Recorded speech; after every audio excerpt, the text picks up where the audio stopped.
Yes, who got brands talking. Brandlive.co.za.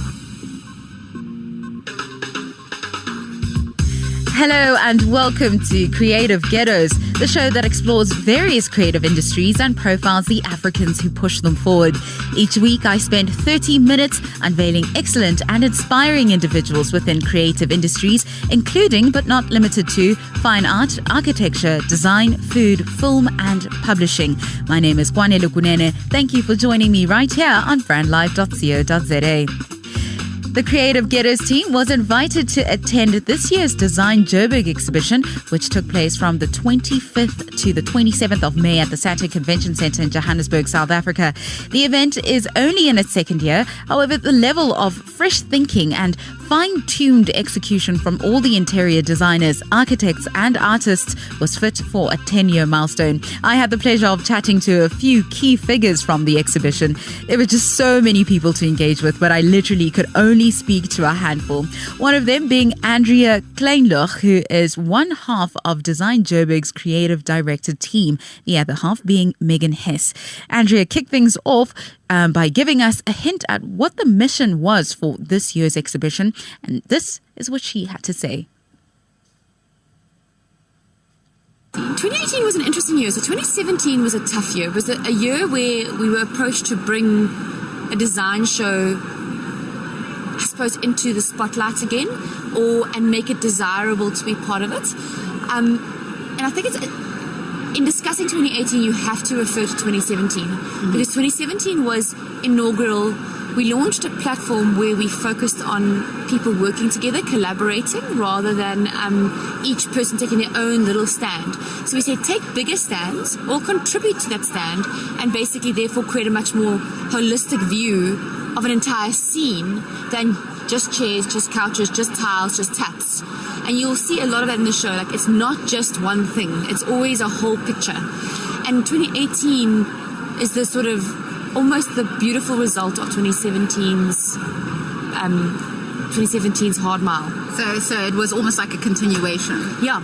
So I think 2017 proved to people that this model can work and why they should do it. And 2018 is really it's just a cut above. Why was that an important decision for you to make, that it is, you have a holistic design spaces? There's a very, very basic pragmatic reason. Nobody can afford a large stand and do something spectacular on their own. Okay. That's a basic, pragmatic, boring reason. Yeah. Is that it's extremely difficult for interesting, good designers and suppliers and product makers and to create an interesting, considered and stand with enough scale to make it impressive. And that was actually the base. And then suddenly it sort of formalized this whole sort of trend of collaborating into making something that's actually quite formal. That we actually said, you need 5 suppliers and 5 teammates to do this project. Yeah. Okay. And what are some of the exciting features that have been incorporated into this year's event? Sure, there are so many. So this year, take us through most of them. This year, I think a real piece de resistance for us was marble coming on board and doing food. So normally at these exhibitions, the food is sort of yeah. I don't know what the right adjective is. The food is sort of lackluster. It's normally done by a large scale kitchen. It's not considered. Marble are obviously one of South Africa's top restaurants. It's an incredible thing. They pride themselves on good food and drink. And so to have them on board and take part in a design show like this was a real sort of win for us, as opposed to just having to serve convention center food. Yeah. So people can actually enjoy an amazing experience. Hendrix, the gin company, also came on board, and our interior design company called Hess Kwanele Studio designed it with Ardmore. So it's just such a great pairing of taste and visual. And there's so many. We also have all of the collaborations that you will see, all the collaborative stands that are sprinkled across the show, where we've paired qualified interior designers and said to them, here are 5 people to work with, or 5 or 10 people, and they've collaborated to create these incredible room sets. And with that further, we've worked with Fired Earth, the paint company, who've developed incredible colors for each of them. Yes. And that paint is available at any builder's warehouse. So anybody can have that paint color. Is it limited edition or? I think there are some limited editions, but I think there's fairly good quantities. Okay, cool. And who are some of the designers who are part of this event, of course, that the world, from a South African point, that the world should be keeping their eye on? Oh my gosh. Some. I didn't say Some. one. Some. And you can add anatomy. Gosh, it's so hard to tell you. To be honest, I'd be giving you an unfair answer because I haven't had a chance to walk around. I've only walked, built the stand, arrived back, and done some work. Okay. So to be completely fair, but I think the full body of people involved, from Form Interiors to Donald Kamalo to JVR, who's done this incredible structure behind us with Mavermac, to all of the young, we've had a whole mentorship program as well this year, to the young mentees who've just had the most incredible experiences. It's so hard for me to pinpoint. I think if you look at the 12 collaborative projects, those are all world-class interior designers. Excellent. What sets Design Joburg apart from other design events in other parts of the world? I think it's a truly South African model. I think the fact that we have almost forced collaboration. So you basically, there's very few stands that are completely singular. They are all level, layered, and they're all. And I think that's what people are finding really interesting, is that it's a completely layered experience. It's not, other design shows, you buy your floor space and you have to figure it out. Here, you buy your floor space, but you're also sharing it. You're basically sharing the experience with multiple suppliers. Okay. And this is the last question. In the build-up to the event, Donald Kumalo said that the most exciting thing is design in Africa is still in its infancy, so people can expect much more from it in the future. Firstly, do you agree with the statement that Africa is still in its infancy from a design angle, and Africa as a continent as a whole, not just South Africa? And secondly, is there a way of defining African design? Donald worded that very, very well. He's a wise young man, old Donald. I do agree, but I slightly disagree. I think we're in our adolescence. I think infancy would be a slightly lowered expectation of what actually everybody's able to produce. I think being in our adolescence gives us so much opportunity to do more. We are not like a European market that is in its old age, basically. So, which is in general seen as a good thing, but it actually separates design from manufacture. Here we are right in the throes where an interior designer can work with a manufacturer. In Europe, it's unheard of. So here you can actually make products. In Europe, to make one or two items, you have to produce you need to produce quantities. So we have access here. I think because it is in its adolescent phase, where industry isn't so big that it sort of overwhelmed the design industry. Where the manufacturing industry isn't so big that it's overwhelmed the design industry. And is there a way of defining African design at this point? A lot of people try and ask us to box it in, and I'm not sure boxing it in is the right thing, because I think if I look at everything here is South African designed. We live in a world where we have the internet. So 200 years ago, sure, there was an African design thing because we had limited resources, we had limited information. We have endless information, but still quite limited resources. I think that very nature has developed an incredible problem solving from an aesthetic point of view that is truly African. Our designs are not plastic molded high-end things. So it's very man-made, handmade by the very nature of our resources. So I think it's unfair to box it in, but yet it can stand on a European platform. I think if you look at the show, it's world-class. So it's a weird balance. I think Africa is rising. That's my opinion. I think Africa is the most vibrant, incredible place to be in. And I think we should all be so grateful for that instead of being naysayers. Yeah, and just open it up instead of boxing it up. I think instead of boxing it up, I think, sure, put a box around it, put the box where you want, but Africa is amazing. In the build-up to Design Joburg, it was very clear that the stall to visit would be the Donald Kumalo interior design space.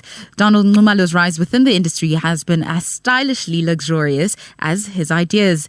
In the clip you're about to hear, Donald speaks about his new product range, his dreamlike collaboration with Eastern Cape-based textile company Loboya, and he paints a powerful picture of the future of African design. So, Donald, you're really one of the talking topics of this event this year. Was the creation process difficult because of the expectations that people had for your offering? Personally, I didn't think that my expectations were met with any anxiety, or people's expectations were. I wasn't anxious about it.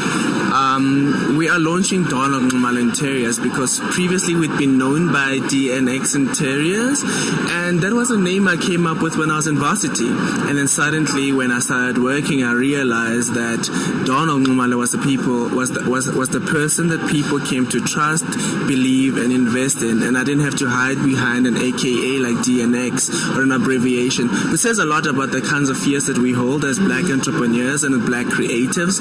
We always want the cool name, but this proves that you can be yourself and you can win at being yourself. So the stand is a reflection of where I hold my brand ethos, African contemporary with a huge twist. So when you say African contemporary, what do you think you can describe or even define what African contemporary design is? I can't describe it as a whole because I think Africa is so big and it's so vast and expansive. So I can describe it from Donald's point of view. I love using fabrics from South Africa or from the African continent that are textured. I love the fact that the things that I use, whether it's a lamp, a vase, bedding, who made it matters, and people of South Africa and Africa made it, and for me that gives it an African stamp. So it can look very modern, it can look very European, whatever that is. The fact that it's made here and has contributed towards a livelihood in this continent, for me that's enough. What do you think we can do more to highlight the people who make such fabrics and really and just create an appreciation amongst the public for the people who are behind these products that you like to use?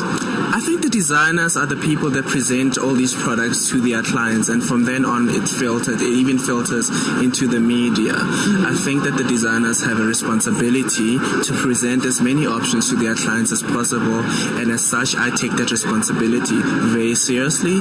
And of course, if you have a spotlight on you, such as myself, it is then a bigger responsibility to put those people to the fore. I've got a wonderful team. I'm working this year with a company called Loboya.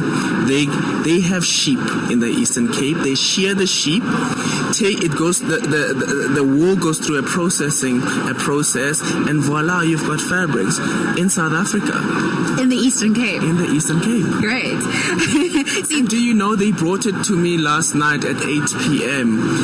And just that tenacity and the willingness to go over and above to bring it here. Was there something for today's show, for this weekend's show? Throws that we have, which I'll show you later. Okay, yeah. Actually that's going to bring me to another question that I want to ask you, that there are a few products which you're launching during Design Joburg. Can you tell us what they are and maybe take us through the inspiration behind them?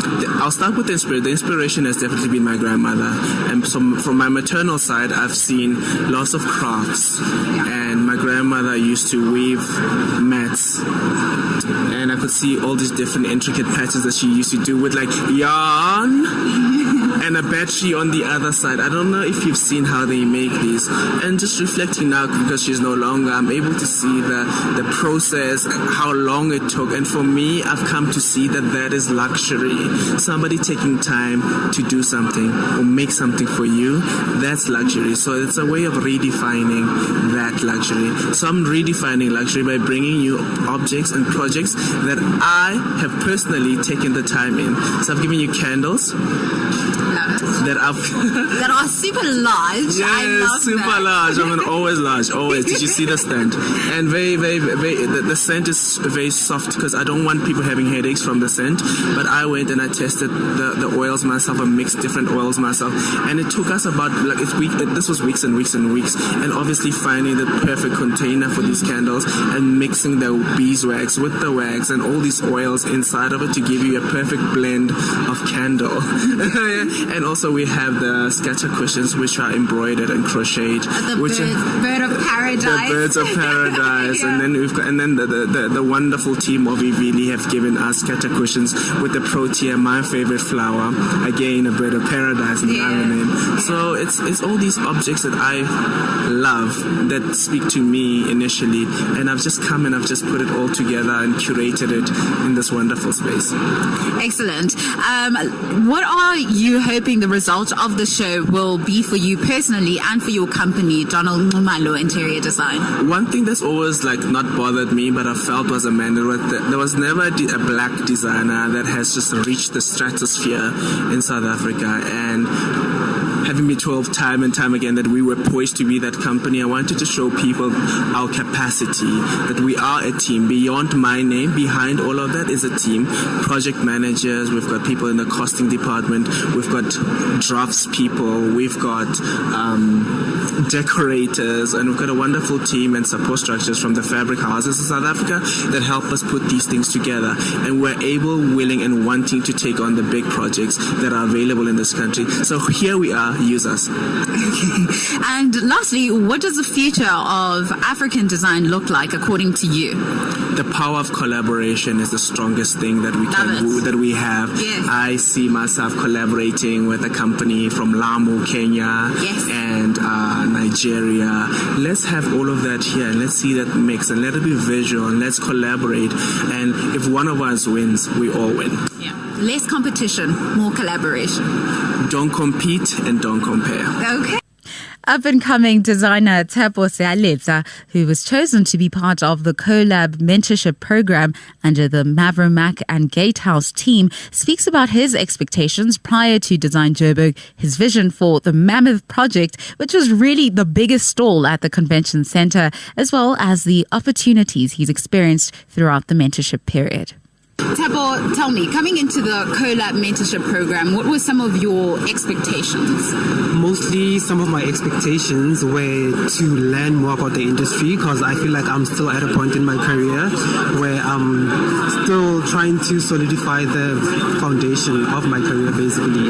So all I wanted was to learn more and sort of get exposure, so that people in the industry are aware that there's somebody called Tshepo around. And just taking us back to where your career has gone, what your career actually has gone through the past 18 months or so. Can you take us through Winner Home on SABC3 and that experience, and what about it,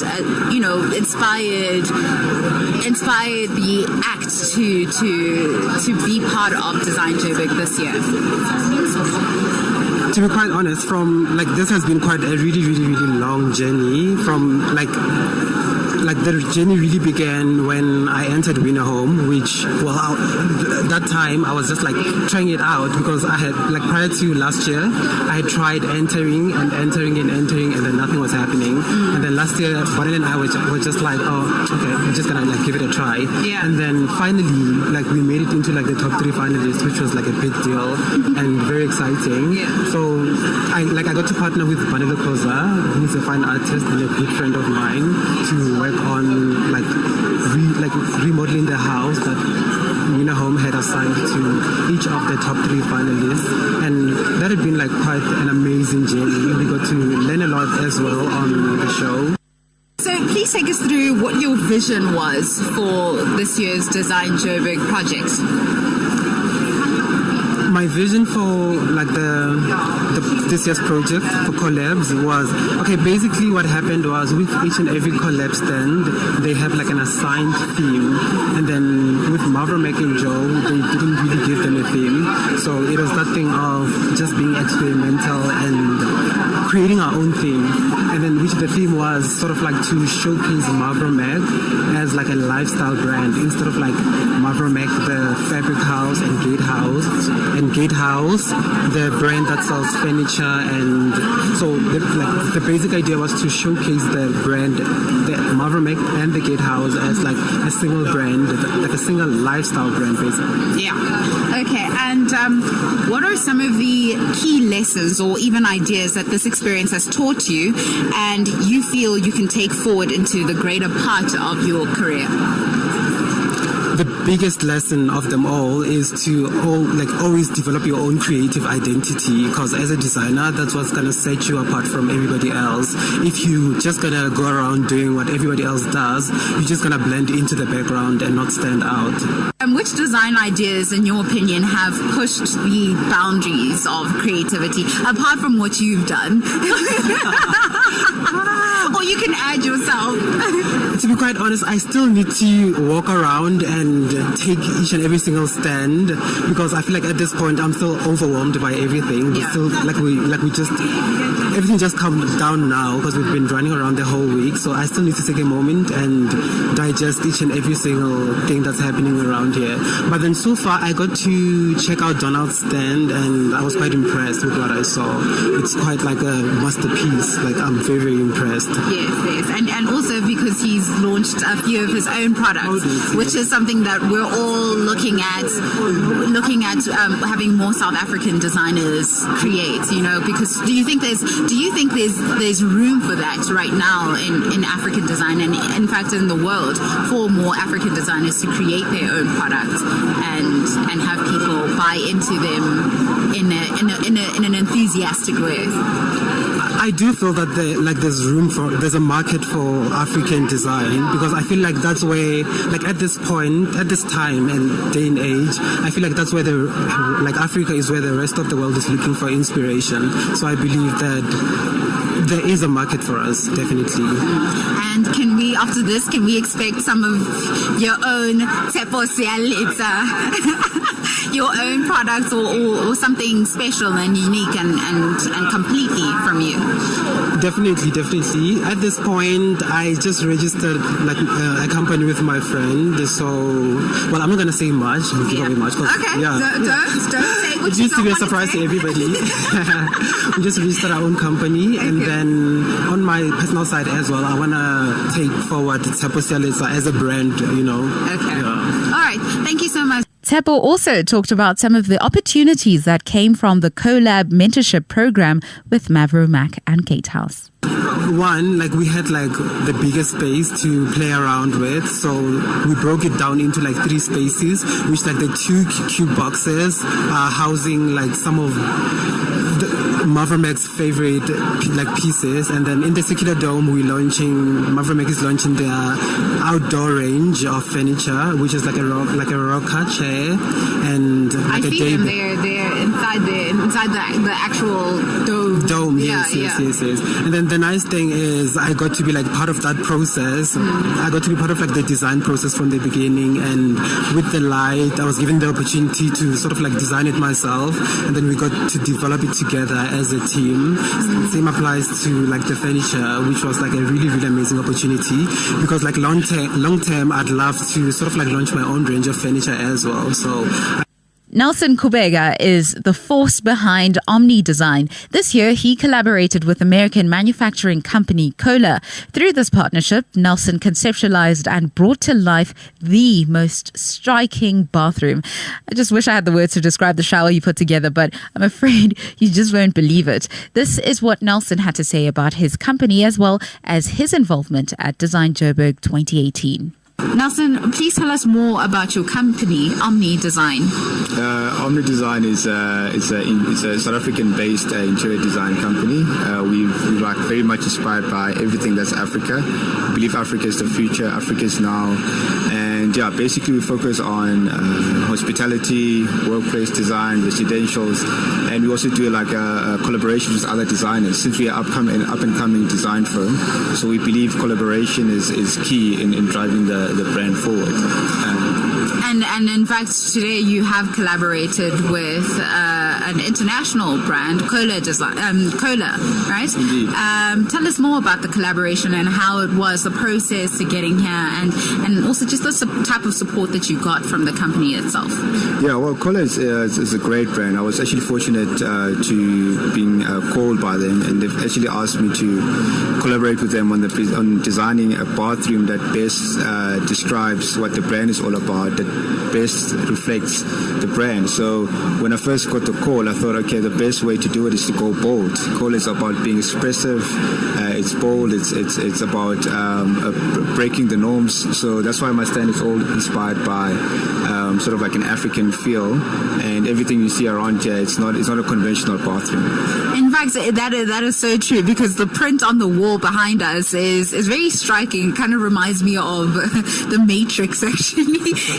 Why did you choose to use this particular print? And in fact, what is it called, this print? Because I recognize it from artworks, and African indigenous artworks. What is it called, and why did you choose to use this particular design for a bathroom setting? It's called the Bogalan. Some call it the mud cloth. It's a Malawian sort of from Malawi. It's sort of like they're one of the ethnic patterns. So what I did, I draw inspiration from that. I sort of redefine it in a way that will fit my space. And yeah, it's in the space. It sort of captures the cultural aspects of Africa. So yeah, I think it's a bold statement piece that we have in the stand. It wraps around the whole basically all of my walls. Yeah, no, it does. In fact, I always, when I think of black in a bathroom, I always think that it makes the place a bit smaller. But for some reason, I don't know if it's the prints or the lines that kind of expands the situation a bit. Yeah, correct. Black does make the space smaller, but what we've done is because it's a bold pattern, it's got some white in it. I think your mind doesn't pay attention to it being small. I think you get to experience the whole pattern, and it sort of keeps your eyes wandering around. Yeah. Okay. How do you think interior design can be a more accessible market to the general public? I think it could play a huge role in assisting us in planning our everyday spaces. For my background is more sort of more corporate, more hospitality based. So I think it serves a huge role in defining spaces for corporates in hotels, and also tells great stories behind brands. So you can start seeing brand identity coming through interior design. So that plays a huge role actually. In our everyday life. What are some of the design elements that you incorporated into your space that you are most proud of, and maybe even want to see yourself using more in future projects? Oh, well, I've got the vanity. It's an organic shaped vanity. It's got brass and timber. It's all inspired by basically the layers we have beneath our soil, the African soil. So it speaks of the minerals. It speaks of the richness of Africa. That's one of my best pieces on the stand, and you find it goes well with the basin that's actually holding it. The basin sits on top of on the vanity, so it goes well together. And I think it's a very nice sort of organic shape. I mean, Africa is it's sort of like an organic type of Africa is quite organic, I would say. Yeah. Cool. And lastly, is this your first exhibition with Design Joburg? And how was the experience of the process to getting here? Yes, this is my first Design Joburg exhibition, and the experience was, when I first heard about it, I was so excited. As an up and coming brand, I was so thrilled and excited to be part of Cola, to be part of the experience, to meet other designers, and to share to the world what Omni Design has to offer. Yeah. All right. Collaboration was at the center of this year's exhibition. The final result of local ideas mixed with products from abroad was a vision to savor as slowly as possible. I had an insightful conversation with Alden McLeod from True Design. We touched on his role as an importer of high-end European furniture and how the evident excellent level of South African design offers an opportunity to export.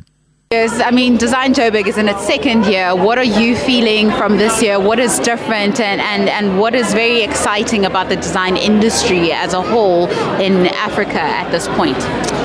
Okay, to start off with Design Joburg, I was here last year for 2017, and the show itself has definitely exploded.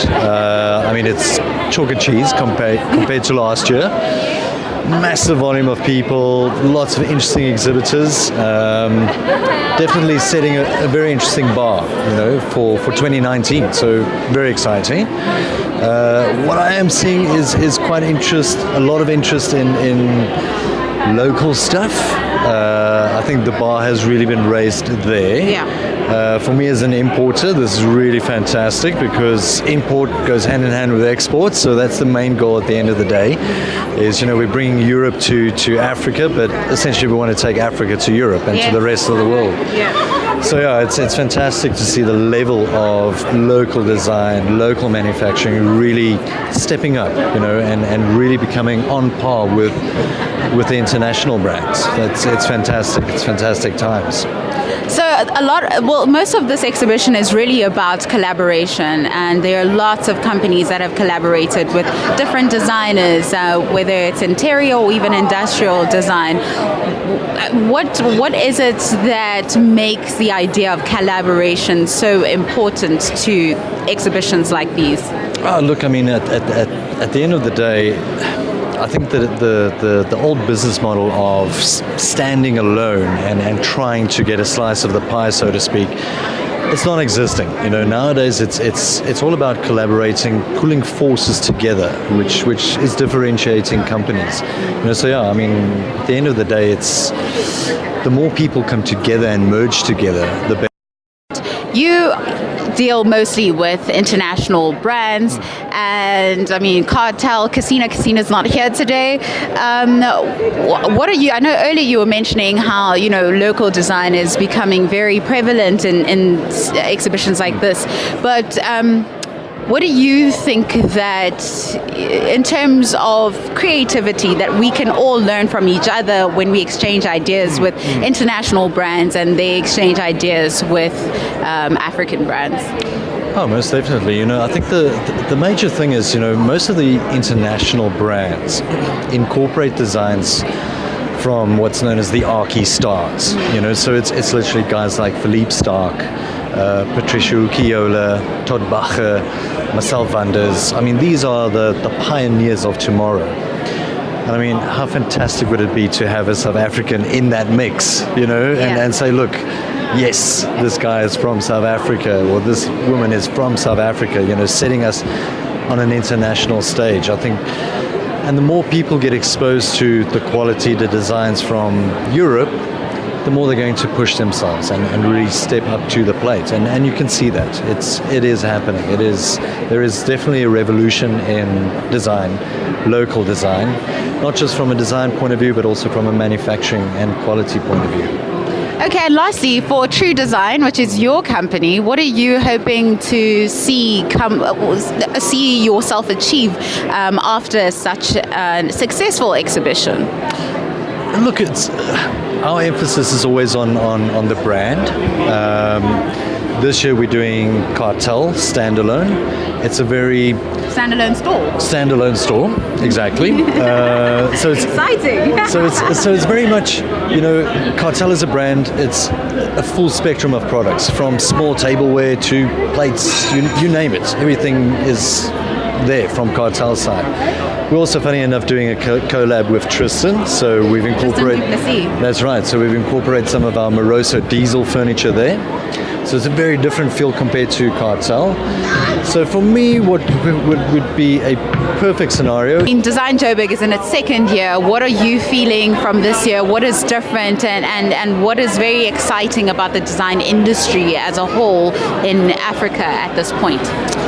Okay, to start off with Design Joburg, I was here last year for 2017, and the show itself has definitely exploded. I mean, it's chalk and cheese compared to last year. Massive volume of people, lots of interesting exhibitors, definitely setting a very interesting bar, for 2019. So very exciting. What I am seeing is quite a lot of interest in local stuff. I think the bar has really been raised there. For me as an importer, this is really fantastic because import goes hand in hand with export. So that's the main goal at the end of the day. Is we're bringing Europe to Africa, but essentially we want to take Africa to Europe and to the rest of the world. So it's fantastic to see the level of local design, local manufacturing really stepping up, and really becoming on par with the international brands. It's fantastic. It's fantastic times. So most of this exhibition is really about collaboration, and there are lots of companies that have collaborated with different designers, whether it's interior or even industrial design. What is it that makes the idea of collaboration so important to exhibitions like these? Look, I mean, at the end of the day, I think that the old business model of standing alone and trying to get a slice of the pie, so to speak, it's non-existing. Nowadays it's all about collaborating, pulling forces together, which is differentiating companies. So yeah, I mean, at the end of the day, it's the more people come together and merge together, the better. Yeah. Okay, and then lastly, just tell me about, you deal mostly with international brands, and I mean, Cartel, Casino's not here today. What are you, I know earlier you were mentioning how, local design is becoming very prevalent in exhibitions like this, but what do you think that, in terms of creativity, that we can all learn from each other when we exchange ideas with international brands and they exchange ideas with African brands? Oh, most definitely. I think the major thing is, most of the international brands incorporate designs from what's known as the Archie stars. So it's literally guys like Philippe Stark, Patricia Ukiola, Todd Bacher, Marcel Wanders. I mean, these are the pioneers of tomorrow. And I mean, how fantastic would it be to have a South African in that mix, and say, look, yes, this guy is from South Africa, or this woman is from South Africa, setting us on an international stage. I think, and the more people get exposed to the quality, the designs from Europe, the more they're going to push themselves and really step up to the plate. And you can see that. It is happening. There is definitely a revolution in design, local design, not just from a design point of view, but also from a manufacturing and quality point of view. Okay, and lastly, for True Design, which is your company, what are you hoping to see yourself achieve after such a successful exhibition? Look, our emphasis is always on the brand. This year we're doing Cartel standalone. It's a very standalone store, exactly. So it's exciting. so it's very much, Cartel is a brand. It's a full spectrum of products, from small tableware to plates, you name it. Everything is there from Cartel's side. We're also, funny enough, doing a collab with Tristan, so we've incorporated. That's right. So we've incorporated some of our Moroso diesel furniture there. So it's a very different feel compared to Cartel. So for me, what would be a perfect scenario is obviously the marketing. People get exposed to the brand, and Cartel becomes a household name in South Africa. Great. Correct. And just like that, it's a wrap. Thank you for tuning in to Creative Ghettos, and a huge thank you to the organizers at Design Joburg for hosting us this year. Make sure to follow Design Joburg on the gram at Design Joburg and learn about the other designers involved on www.designjoburg.co.za. To find out more about the Africans who drive various creative industries forward, make sure to follow Creative Ghettos on Instagram at Creative Ghettos. My name is Kwanele Kunene. Join me again next week, Friday, from 2 to 2:30 p.m. for another impactful show. Bye for now. Harnessing the power of talk radio. Brandlive.co.za